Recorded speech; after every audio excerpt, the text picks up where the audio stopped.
Washington circles, that all this has been done like what Clinton did, years ago in Somalia. So to kind of put that at bay, America is trying at least 3 or 4 things, yes, on the ground, but more so diplomatically as well, and also conniving this kind of thing to happen in Pakistan. Now, let me tell you, viewers, the psychological optics and the impact of this on American diplomats and perhaps even Israeli diplomats in different capitals of the world, especially in those, as Abhijit Iyer Mitra was telling us, not very developed. And Chief, I'll just come out to you in a few moments, and thank you for being so patient. But I'm also going to show you pictures now from Dubai, viewers. The streets are emptied out. It's a ghost town. This is the marina. This is overlooking where all the hotels are. This is the marina where you can see all the big billionaire boats. Not a soul. You can only hear the crows and a couple of birds chirping in the background. This is the psychological impact. This is a city that aspired towards a glitzy modernism, a reinvention away from the oil economy, brought to an absolute halt because of this particular conflict and Iran's very targeted and specific strikes on some of these Gulf states. They have the most to lose, of course, viewers, because they were counting on becoming like the new Londons of the world, for example, attracting the services sector, lowering taxes to get in business, and so on and so forth, to kickstart an evolution away from fossil fuel economy. And that is crumbling here, Tom Cooper. This is going to cost these economies a lot. People won't come in. There's going to be long-term instability, people looking over their shoulders. You know, we know this because Delhi went through that. India went through lots of terrorism by proxies. You couldn't see these enemies. They were in the shadows. Sanjay Suri is there with me also. And this is something that will have to be calibrated. This is the human cost. Yes, we've seen last year during the Operation Sindhar, India lost in a matter of, what was that, not even 4 days, 80 billion or something on revenue, on income. So this is likely to go several times higher than that. And primarily because, well, certain people want to have it their own way and no other way. Yes, Mr. Fintunez, Speaking from the perspective of the Qatari, Emirati and Saudi also, I think it is a very important shift because they were allied to the US and they were relying to the US for protecting their best interest. And in a sense, with this operation, it's crystal clear for everyone involved that their protector does not care about them and does not care about the cost. They will have to pay for this combined Israeli and American military operation. And I think it is important because they might be inclined to find in the future other security guarantees, maybe by an alliance between themselves or perhaps even China. Mm-hmm. Okay, let me just go straight across to Sanjay Suri. 1 second, Doctor. I'm just going to come back to you in 30 seconds. Sanjay Suri, a simple and straightforward question. I know that you will have restrictions upon you. You can't be speaking about, obviously, the security situation in Israel. I know there is a code, so I'm not even going to take you there. But I'm going to ask you a specific question or two. Why has Iran attacked everyone in the Gulf but Oman?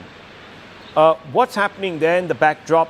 And secondly, most importantly, and this is something that has struck me, what is the appetite really for what is known as a long contingency where war could extend more than 4 or 5 days in Israel? Well, the first question, Rahul, it's very clear what Iran's tactics are. Iran sees these Arab countries as allies of the US and in fact hosts to the US military. So to an extent, it will attack US military bases in these countries, but then it will attack these countries almost even symbolically. Half a dozen missiles that get through and cause damage, and you see the result already.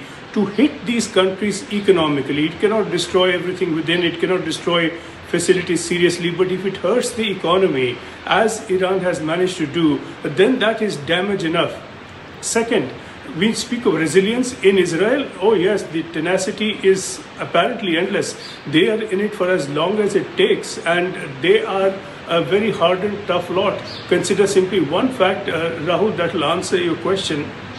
The population of Israel is less than 10 million. The population above the age of 18 is about 6 million, and above the age of 18, every Jewish Israeli is not just military trained, has had military deployment. So this is a nation of soldiers. They can take it. They can take it. So, you know, viewers, now you're having two different reactions coming through. You have the UAE that is on tenterhooks, viewers, on tenterhooks, because they don't know what's coming from across the ditch, so to speak, from across that strait. And you can see pictures on the right where Pakistan is erupting in fury. It's an irony. The Americans have called their Operation Fury, and the fury is erupting where? In Pakistan, viewers, where the Pakistanis, the great new friends of the United States, are turning on their benefactor, the man who gave them billions of dollars. These Pakistanis are shameless, viewers. They have no loyalty to anyone. They have no loyalty to their own people. They didn't show any loyalty to the Bangla friends across the subcontinent, viewers. They betrayed them. They betrayed the Iranians. They betrayed the Afghans. Now they're betraying their only benefactor. Remember, that state is held up by the three A's: Allah, America, and the army. One of them they have betrayed. Viewers, let's be honest about that. I never measure my words, because when it comes to Pakistan, you can't measure your words, viewers. But I want to go straight across very quickly, once again, back to Sanjay Suri and also to Anand Ranganathan. Anand Ranganathan, first, you were raising your hand, you wanted to make a point. No, very quickly, look, I speak as a layman. I've already said you're amazing experts on your panel, and Tom is one, and I really latch on to every word he says. But may I slightly disagree with him when he talked about rightly that India lost billions during Operation Sindoor? Well, you know, those billions were lost and then, of course, subsequently recovered. But that's the way stock markets react to every war. You're going to see that tomorrow. I mean, stock markets are going to crash the world over. But the fact of the matter is, today we see after a couple of missile strikes, Dubai has emptied out. We never saw such scenes in Delhi. You know why? Because we have our own indigenous Akash defense system to thank for. And Dr. Ramarao, he constructed something on shoestring budget that intercepted 664 missiles and Pakistani drones in a neutralization rate of 99.4%. So, you know, Brilliant. This is happening in Dubai when you had an overarching ally, America, not able to protect it, whereas we withstood 884 Pakistani missiles and drones, and Indians were freely moving on the streets. Well, Air Marshal is here with us, and Air Marshal is also going to give his little input. So, Air Marshal, you keep sitting there, please. I'm just going to ask you a couple of questions. How is this happening? How are all these Gulf states that thought that they were very secure under the American-Israeli umbrella getting reminders every so often, every couple or 3 hours, that they're not safe? We don't look at this operation which began on 28th February. In my appreciation, the planning must have started after 7th October 23. Right.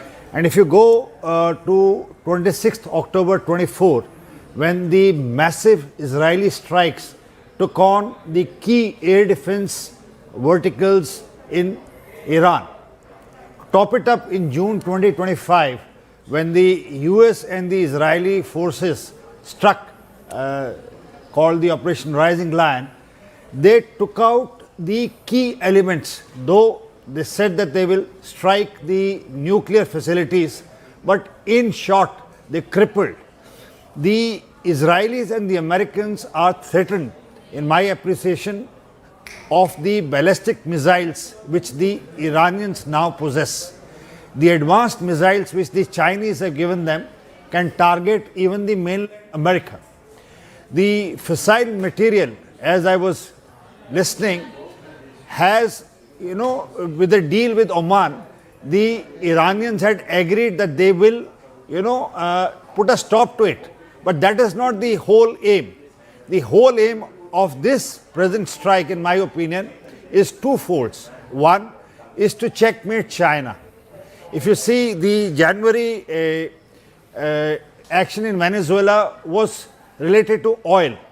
And this strike also is related to oil. The Chinese get their maximum oil from Venezuela and Iran. So with this strike, what happens now? The prices of oil will shoot up. The supply through Gulf of Hormuz.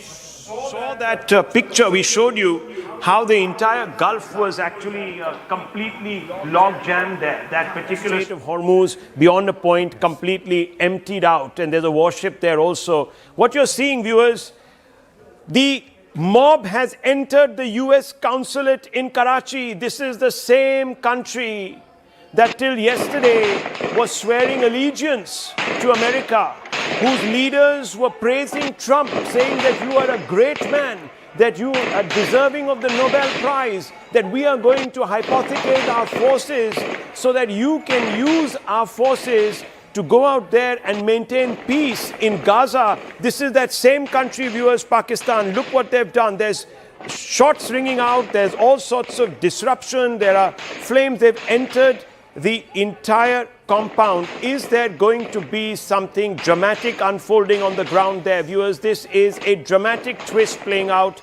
US citizens, I don't know if they're in that consulate building. I just hope they're not, because this is going to turn into something very, very serious if there is a hostage crisis. Tom Cooper, I'm going to come out to you, but I'm also going to walk out and talk a little bit to my colleague Zaka Jacob. Zaka, we've been doing this, of course, complete relay since very early. And what we're now seeing, of course, is something that we didn't expect. This is Pakistan turning its back, or the people of Pakistan turning their backs on America. You remember all of those talk about, Pakistan being used as some kind of a staging ground for attacking Iran from the east. Clearly, that couldn't have been done because of this. The public sentiment in Pakistan has been in favor of the Ayatollah. But look, Rahul, this is a absolutely consequential moment in the politics of the Middle East. Ayatollah Ali Khamenei, for almost 40 years, ruled that country with an iron fist. He's dead. His entire top leadership, his defense minister, the commander of the IRGC, all dead. Well, is it regime change? Well, if this doesn't look like regime change, then I don't know what does. This was certainly not a preemptive strike. This was much more than that. They went straight in. There was a decapitation that happened. They funneled 40 bombs, JDAMs, whatever you call them. The leadership is wiped out. We don't know what's going to replace it. Trump thinks that this is something going to be more, perhaps more moderate, less radical, but they don't seem to be giving up here. It could be the exact opposite. You could get an even more hardline regime. The successor for Ayatollah Ali Khamenei could be even more hardline. But Trump doesn't really care about that. He can now claim this as a big victory. Something that 4 or 5 presidents prior to him tried but failed. He can now rightfully turn around and say, I went in, I killed this man. The biggest threat to the United States and its interests in the Middle East is now eliminated. He's been decapitated. He did this with Gaddafi, they've done this with Saddam Hussein, but this is the biggest. Ayatollah Ali Khamenei is far bigger than any of these regime change operations that we've seen being done at the behest of America in the Middle East. What replaces Khamenei? What comes next? I think that's going to take some time. That's not going to happen. Well, what is coming next is something unanticipated, viewers. You're seeing visuals of a US consulate. Now, Zaka, this could be something that's replicated, because if this has the catalyzing effect of actually rousing Muslim world, you could see this happening in other capitals, and not necessarily against US interests. It could even happen against Israeli interests. Yeah, and that is a concern. Look, the most immediate concern is all of these long-range and ballistic missile attacks that are happening. You're hearing explosions in Dubai, Doha, in Bahrain. Look, these countries will have to try and bring some pressure to bear, both on America as well as Israel, because look, their civilians are being targeted, airports are being targeted, and that is a significant concern for these countries. Hopefully some pressure will come to bear, but also at the same time, there is absolutely no love lost for the Ayatollah. All of these countries, from Saudi Arabia to the UAE to Bahrain, Qatar, everyone is welcoming the death of this man, because he was fundamentally the biggest destabilizing factor in the Middle East. All of these countries, they've been threatened because of the Ayatollah regime, so no tears are being shed there. Yes, some populations, some crowds will come out. We're seeing that in Pakistan, we're seeing that in some parts of Srinagar as well. But I suspect, Rahul, the principal players in this, Trump, Netanyahu, they're all playing the long game. And the long game means that they know that they have to, go on with this operation, ensure that, Iran exhausts its list of ballistic and long-range missiles, because there's a finite number. A conservative number is 2,000, a not-so-conservative number is close to 10,000. They will have to exhaust it at some point. There will have to be a new government or a new head, a new supreme leader in Iran. Trump just needs to play until that time, but he will now go down. Whether or not it will have consequences domestically in the US, I don't know. Clearly, he doesn't want to get entangled in a long-drawn war. A quagmire would be. He's not going to get stuck here for months or years. This is not going to be Iraq of 2003. He's looking for a quick exit. He's found a big victory, decapitated, cut the head of the snake, as they say. He's cut the head of the snake. What replaces it, like I said, is going to be long drawn, it's going to be hard, but that's not Trump's problem. But what's going to be the off-ramp in case, and I just wish this doesn't happen, in case there are reprisals, and there are reprisals against US citizens in other parts of the world, and this sort of goes sideways, as they say, is there an appetite for Mr. Trump to continue? Because obviously there will be then expectations of him to retaliate, to teach the Iranians once again a lesson of their lives as he talks. There will be a lot of pressure if there is any inconsequential or even consequential damage to American lives. Look, as long as American lives are not lost, I think Trump will be fine. His MAGA base itself is against these long-drawn wars. That's part of the appeal. That's part of why he came to office. You remember people like Charlie Kirk were against this war that's been going on in Gaza, almost never-ending war that's been going on in Gaza. And this is part of Trump's base. So Trump has no appetite for a long-drawn war. He's not going to get entangled.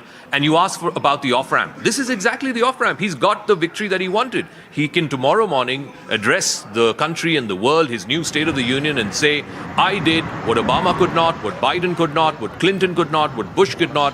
I went in there and I cut the head of the snake, and that's his victory. Well, will he take that? Will he take that?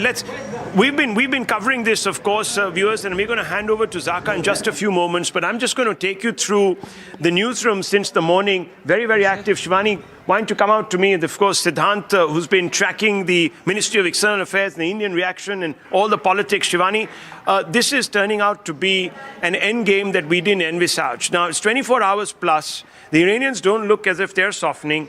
There are reprisals happening in other parts of the world. You can see what's happening in Doha. Can you see those pictures there on your screens? Fresh visuals of strikes that have taken place in Doha. We're bringing you visuals from Karachi. But can I just say, the US and the Israeli army had already said at the start of this offensive that this is going to take at least a week. So they have a week-long plan. What happens beyond that, we don't know. But can I also tell you, even as we were keeping a watch on what's happening in Karachi, we had a few visuals come in from the Iranian Culture Center at Tilak Mark in the national capital. We saw a few people arriving in autos and getting off there. Ladies with their headscarves, etc. Some Iranian cleric also seemed to be going inside. So I don't know whether we could see a repeat of some sort of a protest. If not what we are seeing in Karachi, but maybe some assembly outside the Iranian Culture Center in New Delhi to also voice their opposition. Well, what you're seeing on your screens, viewers, are those pictures coming out of Doha. I'm telling you, the Middle East is looking over its shoulder. We just showed you pictures from Dubai, completely a ghost town. That's going to cost it economically, as I'm saying, at a period of transition. Siddhant, what's the response coming out now from the Indian government? We had one statement. This is a sort of statements expressing serious concern about the situation. Absolutely. There has been a decapitation strike. We have historical ties, civilizational connect with Iran. We haven't got a comment really on that development. Well, that's right, Rahul. In fact, there are more than 2,000 Indian medical students stranded in Iran. There are more than, if I'm not mistaken, 9,000 to 10,000 Indians in Iran at present. In fact, I have managed to speak to many Indian medical students there. They are sending me their sound bites, urging Indian government for evacuation, etc. They're saying that their passports is with the university. They cannot move out. They're writing letters. Even their association here in Kashmir has written to EM S. Jaishankar for the evacuation. But right now, it looks like that it's going to be very difficult for the Indian government to evacuate students from Iran. These visuals from Doha, I just want to give our viewers an update. These are visuals of thick smoke that are erupting from the Doha's industrial area. This is earlier today on Sunday. Multiple explosions rocking Doha for a second day. These are Iranian-launched missiles. Obviously, the target is the US's Al Udeid Air Base in Qatar, but a lot of the industrial and civic spaces being targeted as well. Well, Oman is the one country that hasn't seen any action, and there are lots of questions being asked as to why. Here is what is also another aspect of this. The airspace, Chetan, you've been showing us this. I just wanted to show you that most of the traffic passes through this area. Yes. And now look at this airspace. This is completely wiped out, blank, nothing, zero plane in this area. Also, So I they're wanted all to just flying over the Caspian and the Black Sea corridor. Yes, and almost across India, around 440 flights were postponed. I also wanted to show you across this image from the Israeli commentary Twitter handle. This shows you the complex of Ayatollah Khamenei before wow. So and this after. Is the before and after. This is a dramatic picture. Just So go back to the before. this There it is. shows That's what you- it looked like. Orchards in the middle, beautiful garden, And there, this. massive, So this massive is what hole, a crater. The Everything bunker gone. buster drones can do. So this, Right. as per them, this is what The Mossad commentary is. Okay. Well, let me just hand you back to Zaka, because there is a pivotal moment now, as he was also saying, in this particular conflagration. Zaka. All right, we're seeing heavy smoke that's billowing out from the Jebel Ali port in Dubai. It's one of the busiest ports in the world right now, and certainly one of the busiest in that part of the world. The Jebel Ali port, it's not a direct hit. What we're given to understand is one of the berths there caught fire because of debris that resulted from an aerial interception. So a lot of these attacks, these ballistic missile and long-range missile attacks by Iran, are also being intercepted by all of these countries, whether these countries are Qatar or the UAE, Bahrain, Kuwait. A range of US allies in that region have been attacked by these long-range fire, these ballistic missiles. Look at these various visuals that have been coming in through the day, through the last 5 or 6 hours. These are retaliatory strikes by the Iranian IRGC and by the Iranian army.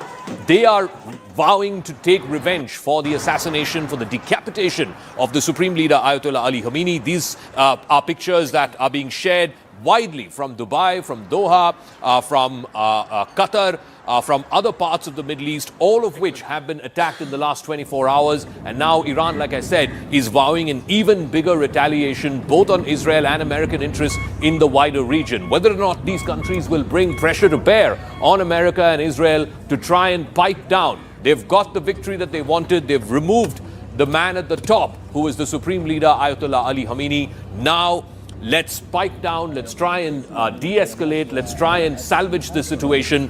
Whether or not America and Israel will, listen to that advice or take that bait, we don't know. But Trump is someone we know who doesn't like getting entangled in long-drawn wars. Part of the reason why his MAGA base loves him and why he came to power is because of the fact that he doesn't want to get entangled in these long-drawn foreign wars. So let's try and see if we can get some of our guests to talk about this. There are now attacks that are happening across the wider region. Much of it has been intercepted. Much of it has been stopped. There aren't much civilian fatalities, as it were, in Dubai or Doha or other places. I want to go across, though, to Sanjay Suri, who's joining us live from Tel Aviv, where, too, all through the last 24 hours or so, there have been air raid sirens that have been going off, shelter-in-place advisories that are going off, and, of course, you have a national app there, Sanjay. What's been happening over these last 3-4 hours since daybreak there in Tel Aviv? Are the streets deserted? Has economic activity come to a standstill? And what is the trajectory as the Israelis see it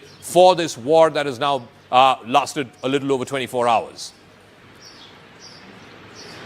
Well, Tel Aviv has been hit. There was a missile attack on central Tel Aviv overnight. A residential block was hit. Very large number of people were injured, and we have reports, unconfirmed yet, that one person has been killed in that attack and a great deal of damage has been caused. So this is what Tel Aviv has begun to live with, and we all know that in the June war of last year, 28 people were killed in attacks on Tel Aviv by Iranian ballistic missiles that got through.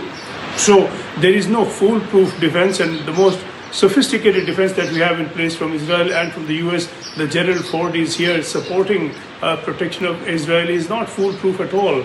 So there is rising concern here about where this will lead to. People, of course, are holding their nerve. They're all practically military trained. They're prepared for this.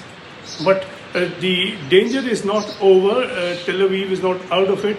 Israel certainly is within range of the ballistic missiles and it's been hit already.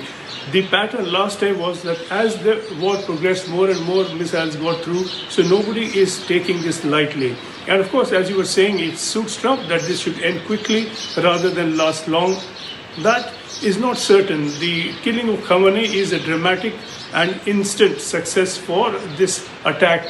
But that's not to say that he will not be replaced. It will all depend upon the tenacity of the regime within Iran. And we saw in October last year, Israel killed a number of military leaders from Iran.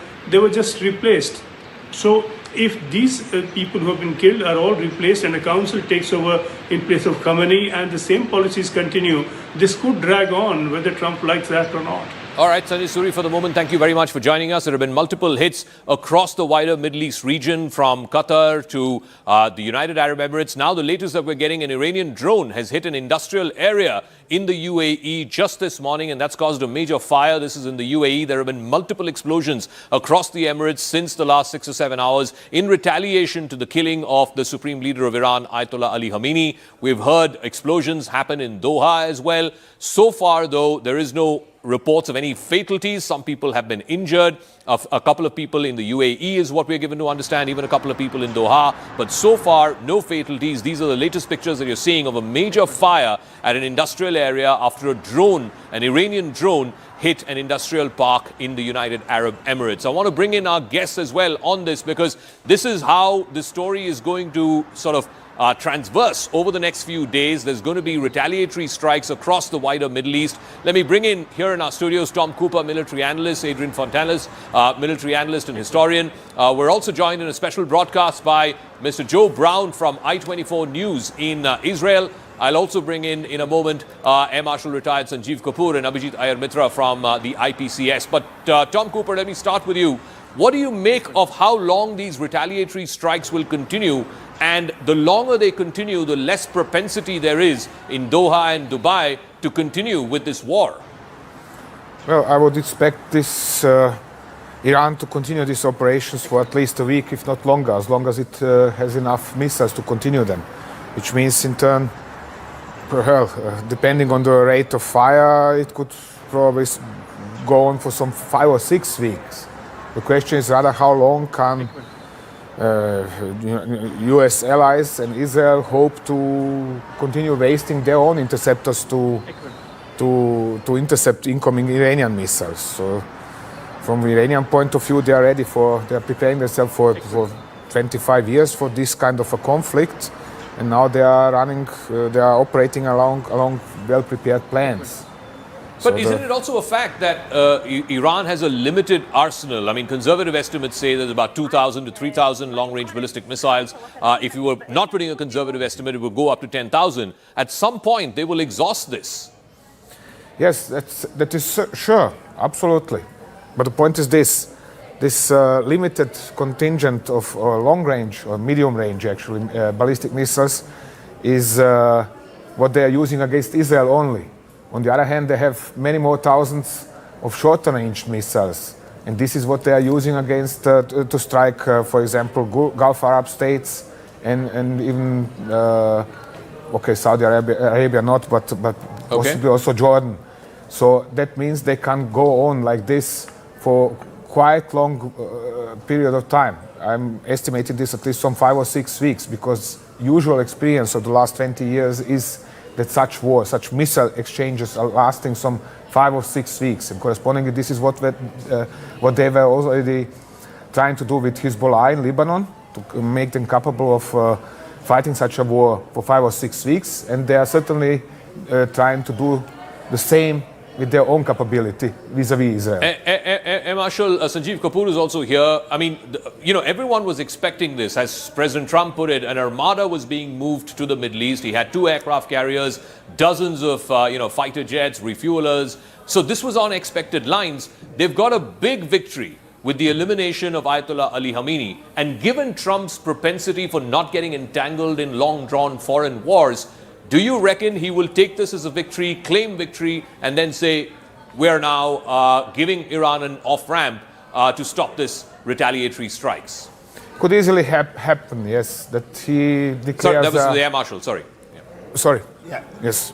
The airstrikes must have been planned well in advance. Yes. And like I just covered a little while ago, the major damage, in my opinion, was done in October 24 when Israelis struck Iranian targets. They took out the key air defense installations, their ballistic missile dumps. The softening blow came in June 2025 when the Rising Lion, the 3 nuclear facilities which the B-2 bomber struck along with Israeli targets. So they had weakened the air defense and generally the air fighting capabilities. But the threat now came when the Chinese started to supply long-range missiles to Iranians. Now these missiles were the whole talks in Oman between, as a mediator, along with the nuclear was on containment of these ballistic missiles which the Iranians have and have possessed now.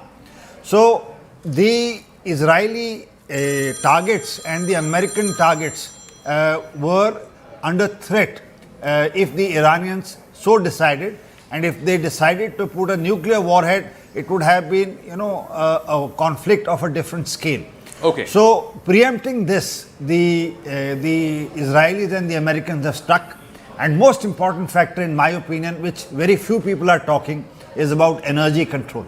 Okay, we'll just get to that in 1 second. I want to show on a map of the region where all in Iran the Americans and the Israelis have struck and where the Iranians have retaliated. Yes, it's these ballistic missiles, these long-range missiles. A lot of them also happen to be these drone attacks. Like, for example, this attack in Doha, it was brought about by a drone attack. And remember, the Iranians have been supplying the high-intensity, low-cost Shahid drones to the Russians, for example, during the course of this last 4 years in the Ukraine war. But look at the number of US bases in the wider region, which have all been a target in the last 24 hours, from the Ali Al Salem Air Base in Kuwait. The US 5th Fleet is stationed in Bahrain. It's the largest station that they have outside of the continental United States. That too, there was a hit by one of these low-cost drones. The Al Udeid Air Base in Qatar, which was struck back in June of last year as well. No damages in terms of personnel loss. Again, the Al Udeid Air Base was also struck. The Al Dhafra Air Base in the UAE, again a smaller base,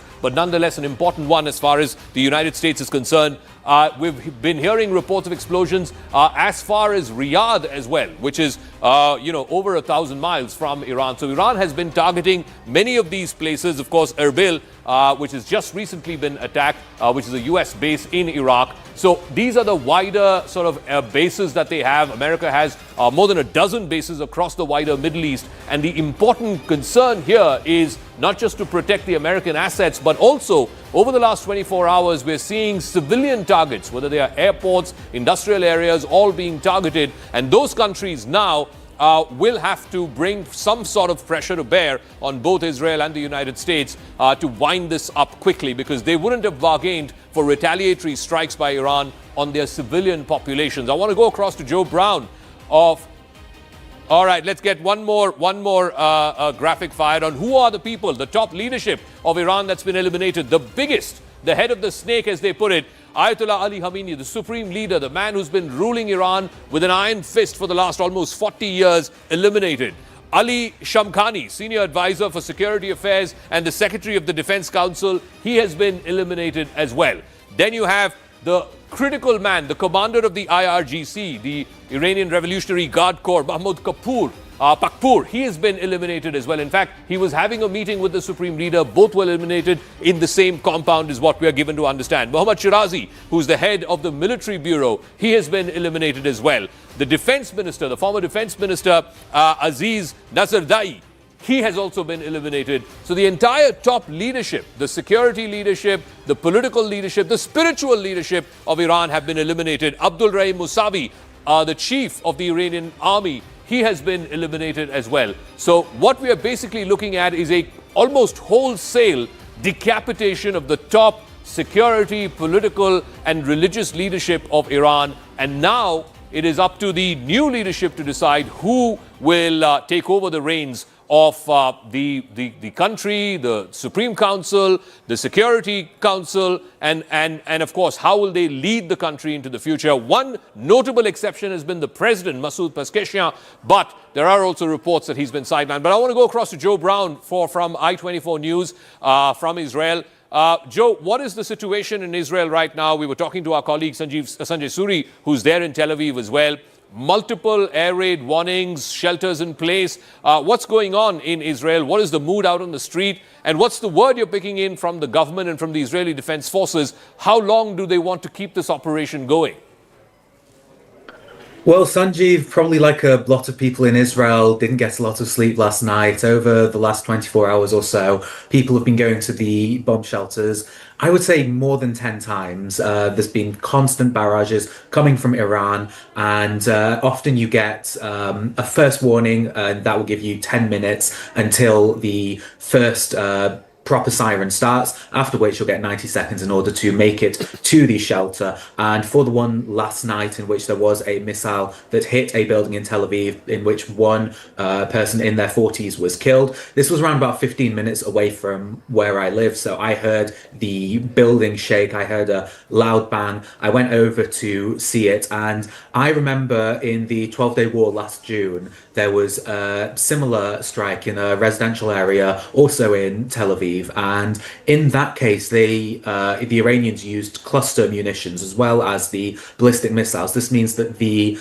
missile will kind of like separate and hit various different targets. And I believe that was what I saw today. I haven't got that confirmed, but just going around the area, everything within a 100-yard radius had some kind of damage. There was buildings in which there was glass on the floor. There were windows that had been completely shattered.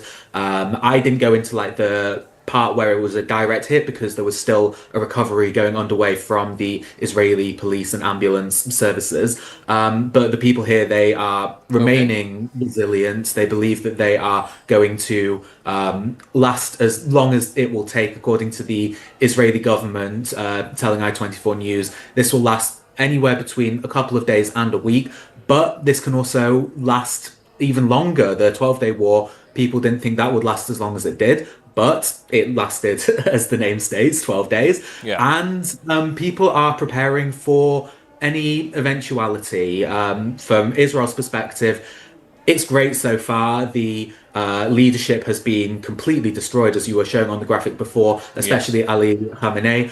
But on top of that, it's worth noting that the Iranians have been preparing for this for decades now. They know Israel's capabilities. They know how quickly Israel managed to get air superiority in the conflict last year. It took even quicker this time, and people are preparing that it will be a relatively long fight, and after the leadership gets taken out, there'll be someone to replace them, and that's not what Israel wants. Israel wants the entire... Joe, just give me a moment. We're getting more breaking news, and this is again coming from Israel. The IDF has now released the latest footage of Air Force aircraft, the Israeli Air Force aircraft taking off for an attack. More than 1,200 munitions were dropped by the fighter jets of the IDF over the last 24 hours. You can see this this footage that's been released by the IDF. Of course, the faces of the personnel have been blurred for their identity protection. You can see these pictures have been put out by the IDF. You can see them, engineers, technicians hard at work. And then, of course, in the final shots, you can see the pilot on board the fighter jet sort of taking off. Again, like I said, their identities are being blurred and hidden for security reasons. We also don't know the location of where these fighter jets have been taking off from, but at least 1,200 munitions have been dropped by the Israeli Air Force over the last 24 hours in various targets across the length and breadth of Iran. I also want to go across to Abhijit Iyer Mitra. Abhijit, just war game this for us over the next few days. the biggest prize has already been got, which is the head of the snake that has been cut off. Ayatollah Ali Khamenei is dead. Given that and Trump's sort of lack of interest in long-drawn wars, how do you see this playing out over the next few days? Netanyahu has said that we should be patient. I take that as a sign that this is going to be, somewhat long drawn at any rate. The second statement we've heard from the Israelis is that they are eliminating the past, present, and future leadership. That's always been a problem. If you eliminate the upper echelons of the leadership, it goes down to the colonel and junior level people who are usually much younger and usually much more radicalized as well. Now, unless the Americans and Israelis have a plan where a deep mole is in the line of succession, I don't see Iran capitulating in any form or way. If anything, it will get even more regressive and revanchist. Number one. Number two, let us assume for a minute that the regime change plan is still on. I fail to see how it's actually going to happen without boots on the ground. There have been examples of, say, getting Serbia to change course over Kosovo purely through an air campaign. There has been Libya, where a government was changed by a Western air campaign, but Libyan ground rebels. I don't see how that's going to happen out here, given, and you know this very well, Zaka, that, one AK-47 with, say, about 10 to 15 cartridges can kill hundreds of protesters when required. If you remember, the West imposed no-fly zones in northern Iraq and southern Iraq. There were limits on the number of tanks also that could be accumulated out there. And Saddam Hussein still managed to crush both the Kurdish rebellion in the north and the Shia rebellion in the south, and the Marsh Arab rebellion as well. So I'm not seeing how that plays out. My real worry is, with the civilian targeting that has happened. Yeah. Sure, a lot of it we can say was missiles gone wrong. But the strike on the Burj Al Arab, the Burj Khalifa, the Fairmont Palm Jumeirah, the high rise in Manama and things like that, notice it's a pattern. High income group, high rise buildings being hit.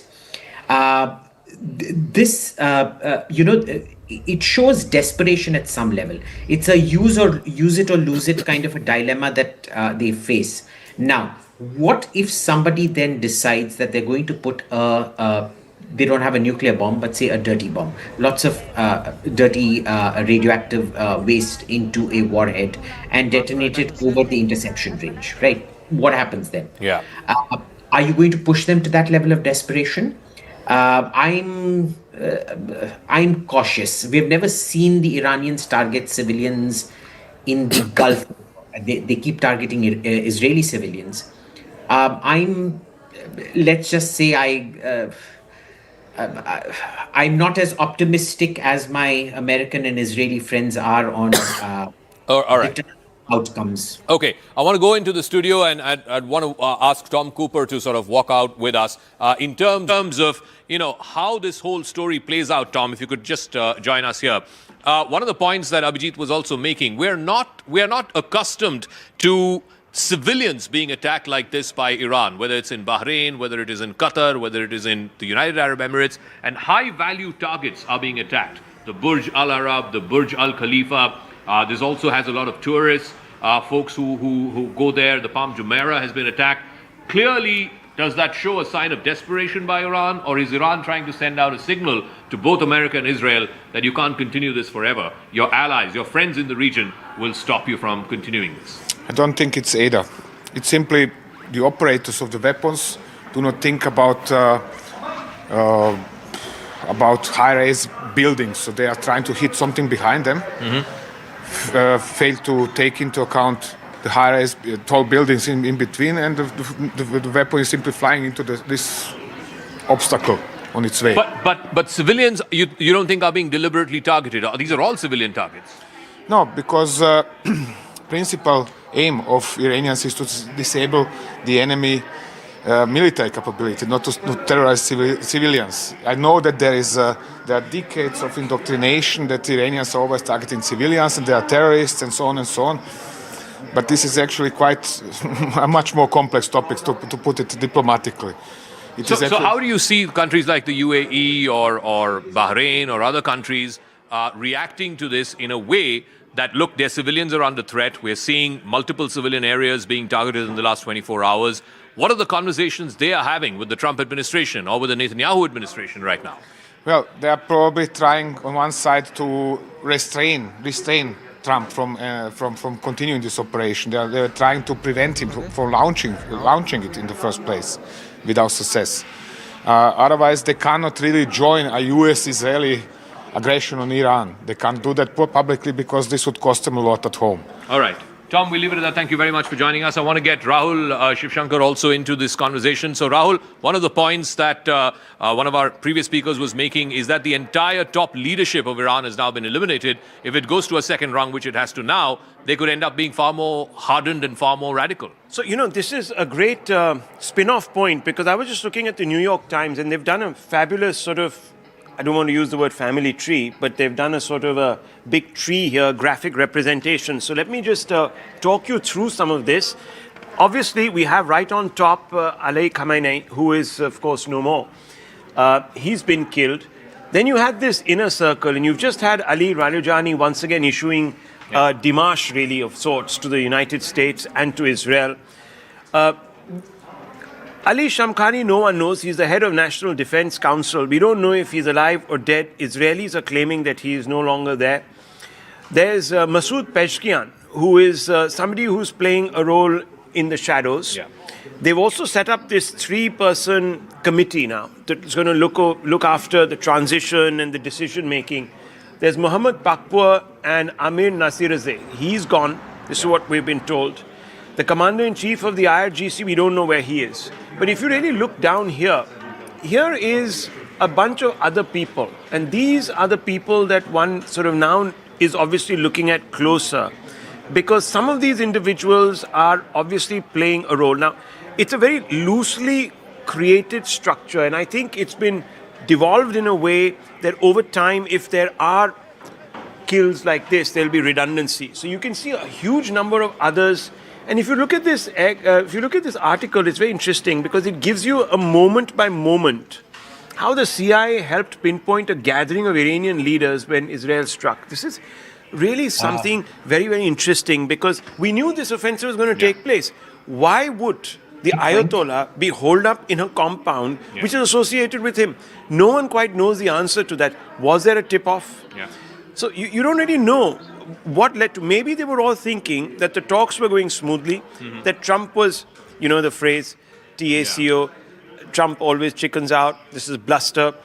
But it's quite clear they were caught off guard, and this was not a preemptive strike. So obviously something changed in the calculation, where they said, let's just go for the jugular. And the point that you were making, now he's got his off-ramp. Yeah. He's got this bragging right to say that, look, I've cut off, as you were saying, the head of the serpent. But I don't know if the Iranians are going to fold. And as I said, if there is, and look at these pictures. I mean, I'm astounded by these pictures. This is, these were the tiger economies, the new economies. They had transitioned. They were moving away from fossil fuels, oil. Lots of expats were coming in. They were moving into the services sector, the financial sector. They were trying to copy the Singapore and the London model. And this whole renaissance is premised on stability. Exactly. And we were told that, all of that sort of radicalism and all of that doesn't come into the equation here. But these people are now going to constantly look over their shoulder because the Iranian regime might disintegrate. But what does it disintegrate into? Does it become a shadow regime that is going to continue to export terror through proxies? And if that's the case, then we know the experience because India has been bled by Pakistan for now decades altogether. If that begins to happen, this Middle East pivot that these countries were hoping would sort of take them into the next century might be stalled. I'm not saying it'll be stopped, but it'll be stalled and it could be catastrophic. And I don't know how that's going to work into the larger calculus because then over a period of time, people are going to turn around and tell Israel and the Americans that, look, you were responsible for this instability which is now left us open to restive populations who want more once the oil begins to drop. So this is a long-term game. I think the Iranians are playing this with a view to try and embroil America and Israel into a quagmire. Yeah, and that is, I think, exactly what Trump wants to avoid. He doesn't have propensity for getting stuck in long, endless wars. America was the main security guarantor in the Middle East, whether it's for Saudi Arabia, the UAE, tens of allies that America has, Jordan, Bahrain.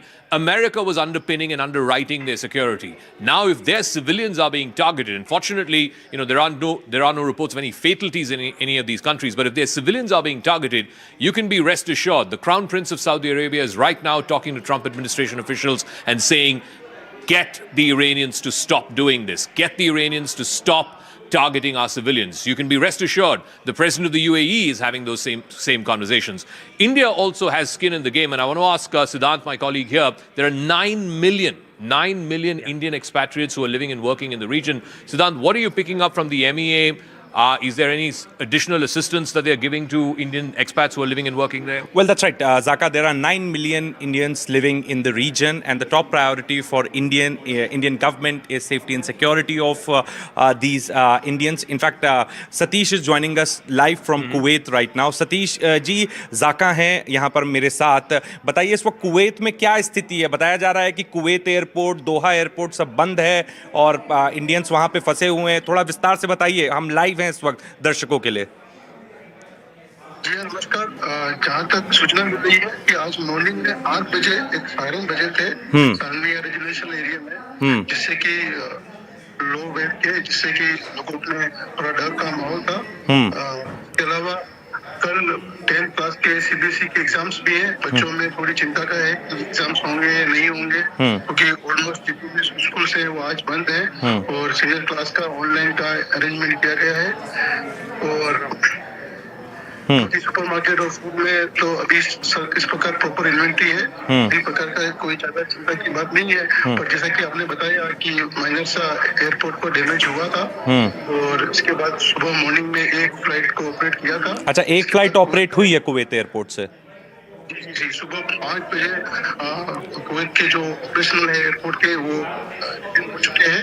और जो attack हुआ था वो Kuwait के जो terminal T2, जो एक नया अंडर कंस्ट्रक्शन टर्मिनल था, उस पर ये माइनर सा अटैक हुआ है. बाकी कुवैत के ऑलमोस्ट जो प्रॉपर्टीज है वो सिक्योर थे.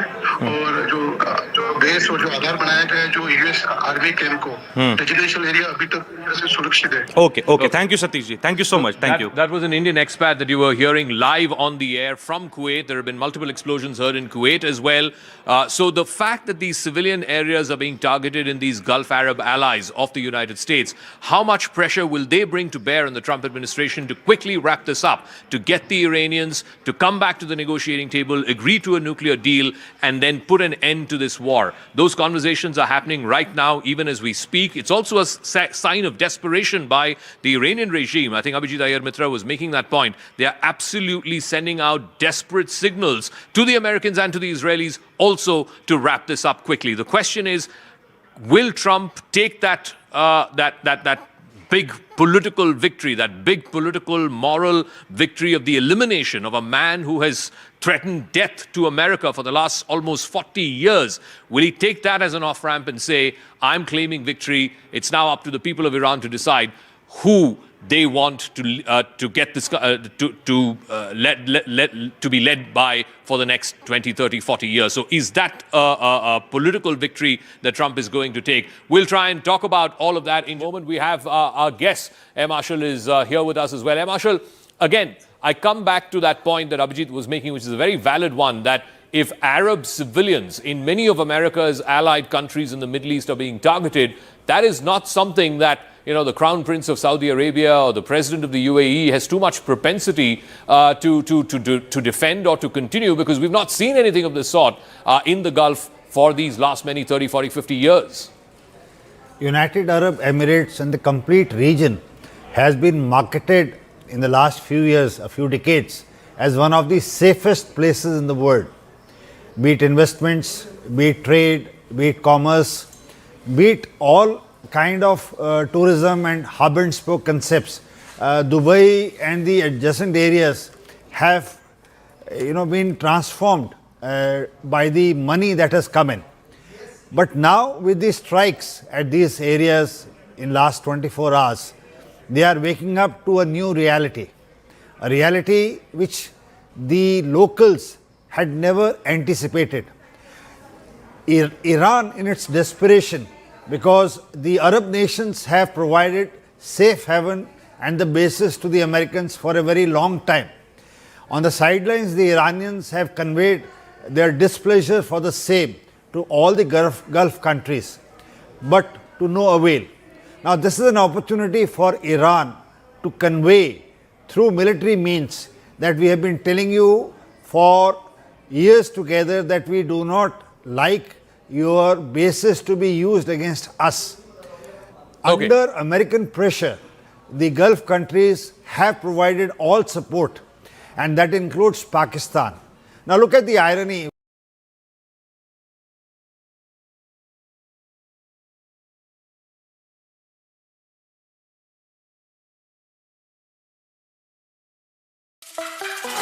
Wants to know what's the best way to grow? Let's go. Go farther. So far ahead that the competition was used by the drones for strikes last evening. And the same regime is propelling up the riots in Karachi against the consulate. So on one hand, the security that was being discussed to be provided around the vicinity of that consulate, which is a state responsibility, was missing.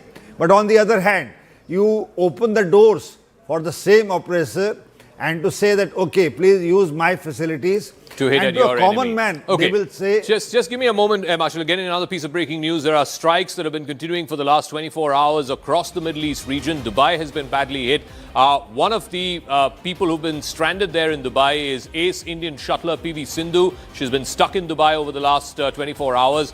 She's in fact spoken exclusively to CNN News 18 and reacted on this story. Let's just listen in to what she had to say.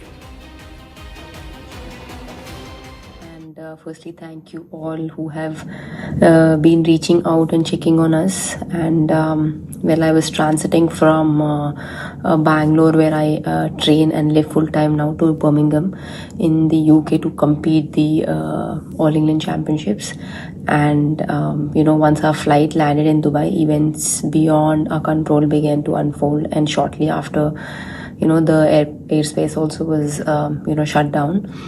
And the last few hours have been extremely tense. We could hear the sounds of interceptions overhead, and a few hours later there was explosion very close to where we were holed up at Dubai airport.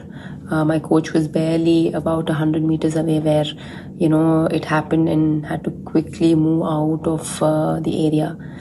Experiencing something like this in such close quarters is truly, it truly shakes the very, foundation you're built on.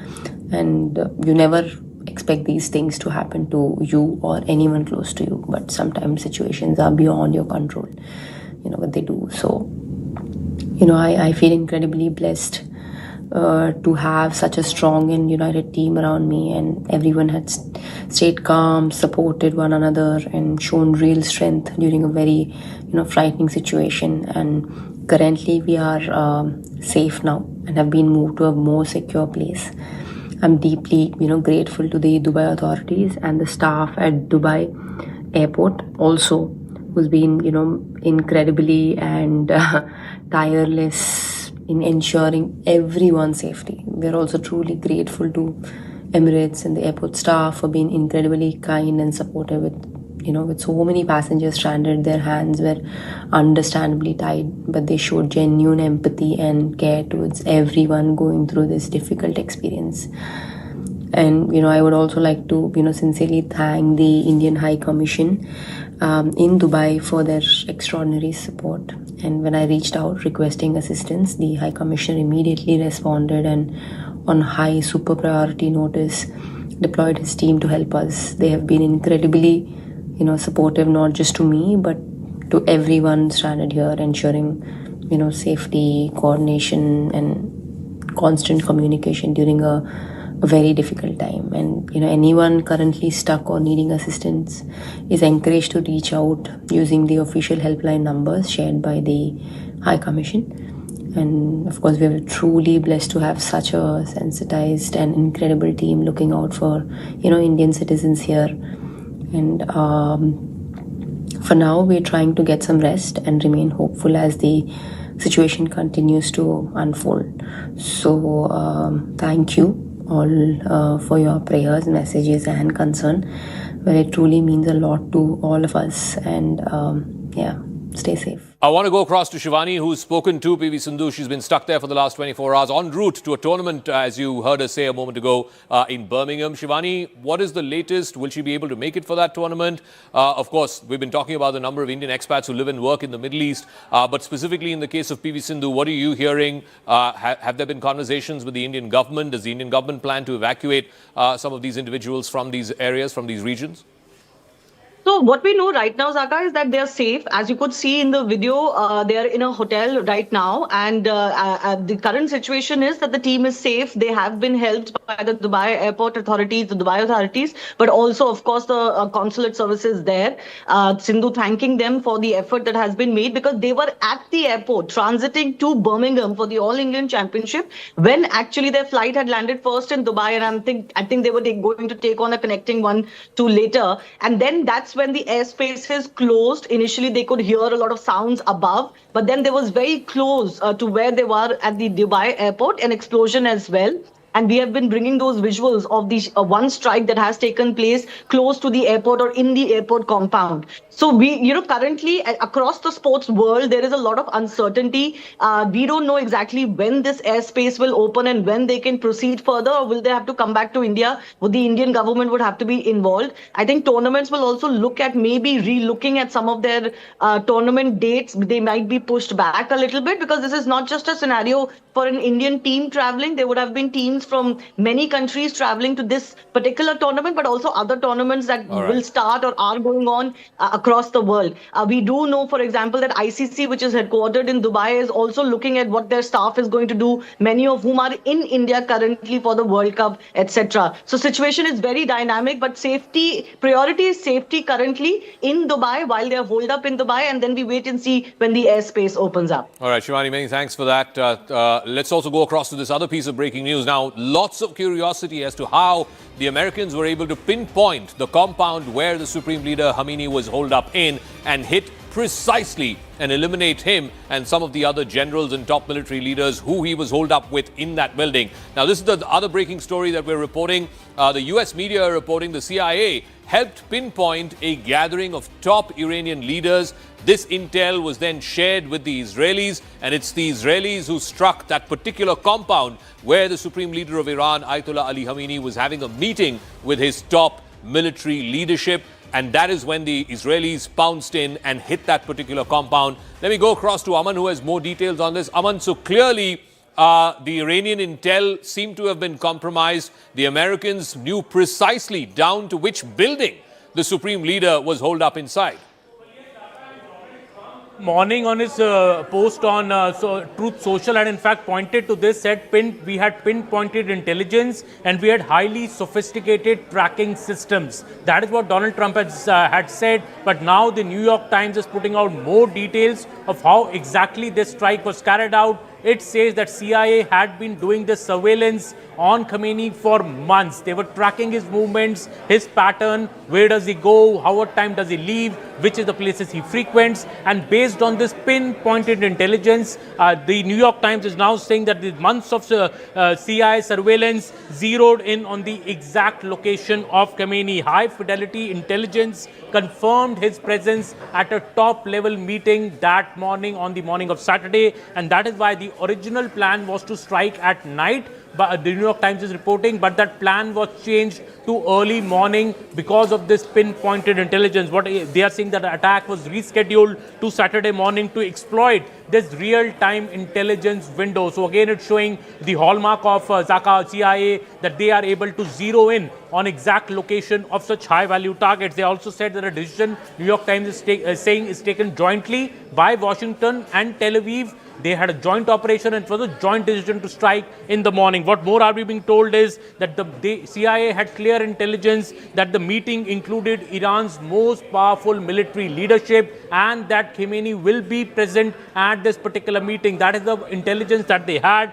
Israeli fighter jets have taken off at 6 a.m. Israel time for this particular strike. That is what also NYT is reporting. And exactly at 9:40 a.m., this particular compound where the supreme leader of Iran was present was struck by long-range precision missiles. That is what the NYT is reporting, that 9:40 a.m.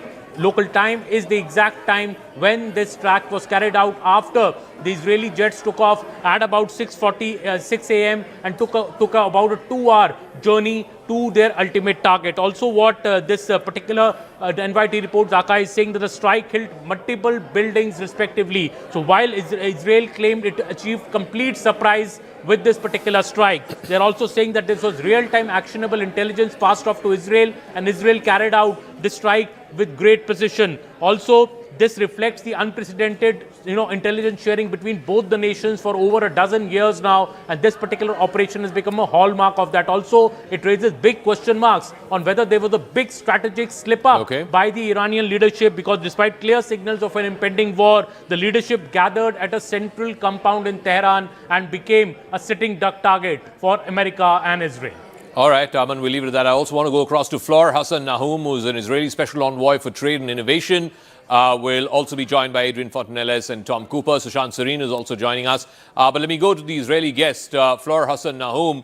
The big question now, ma'am, is how long does this continue? Of course, what has been happening in Israel over the last 24 hours in response to the killing of the Iranian Supreme Leader Ayatollah Ali Khamenei? There have been multiple air raid sirens, shelters in place, people being asked to go to the bomb shelter at least about a dozen times in the last 24 hours or so. How long is their propensity to continue this war? Iranians are retaliating. We're seeing civilian targets being hit in Dubai, in Doha. How long, how much propensity is there in Israel to continue this beyond what we saw back in June, beyond the 12-day war? Is Israel, is America, is the rest of the region, the Gulf Arab allies of America ready for a long-drawn war? Well, we hope it isn't a long-drawn war, and I think it's a very good sign that in the first 5 minutes of this war, we managed to get rid of the supreme leader who's caused so much suffering and pain and so many deaths in the region for decades. And so we will have to see if the Iranian military structure can hold. We'll have to see, and we pray that the people of Iran are strong enough to start taking over the government institutions, and perhaps the crown prince can be restored and brought back. It's all very volatile, but all I can tell you is that Israel is taking the hit for saving civilization from the Islamic regime in Iran, which has been the chief exporter of terrorism around the world, and especially in our region. When you talk about people in the Gulf running for their lives, this has been our lives for decades. We left Gaza in 2005 to get rockets from Gaza in the south of Israel. We've had rockets from the north, from Hezbollah, for decades. And then from October 7th, we had an intensity of rockets from both the north and the south, and twice in 24 attacks by Iran. So this is Israel's daily life.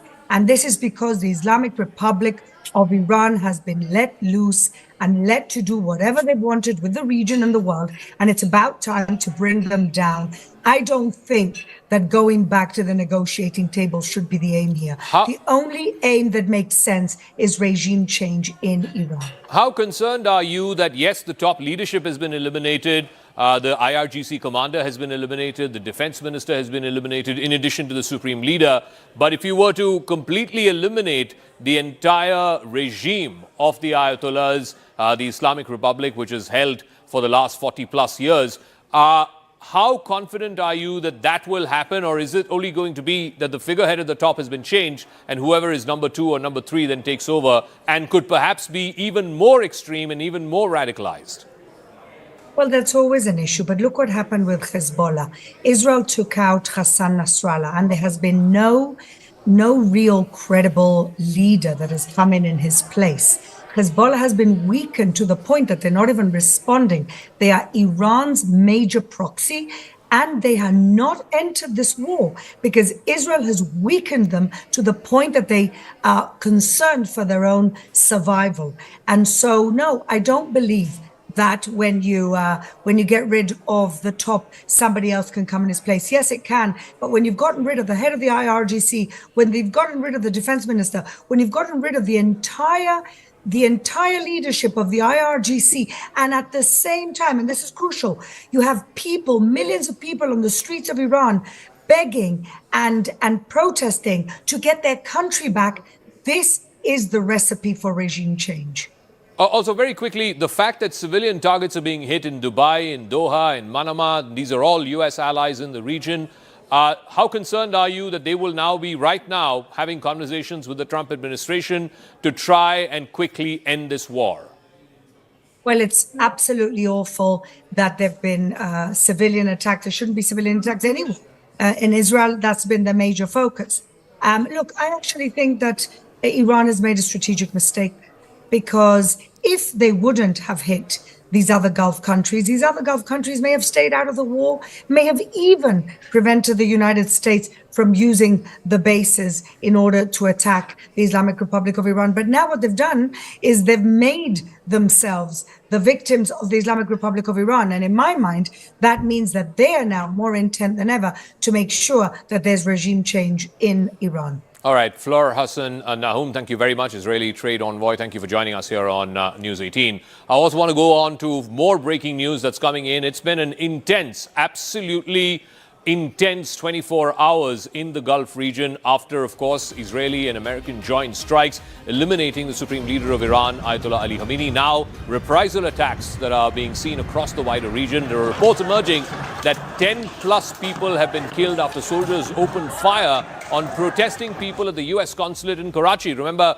this was an important story that came through just a few hours ago. There were mobs outside the U.S. consulate in Karachi. The police and the army had to open fire, and we're given to understand that at least 10 people have died after soldiers were forced to open fire because a mob was trying to ransack the U.S. embassy, the U.S. consulate building in Karachi. I want to go across to Siddhant with more details on this. Siddhant, so this is going to lead to further skirmishes, not just in Pakistan, as we are seeing outside the U.S. consulate in Karachi, but perhaps in the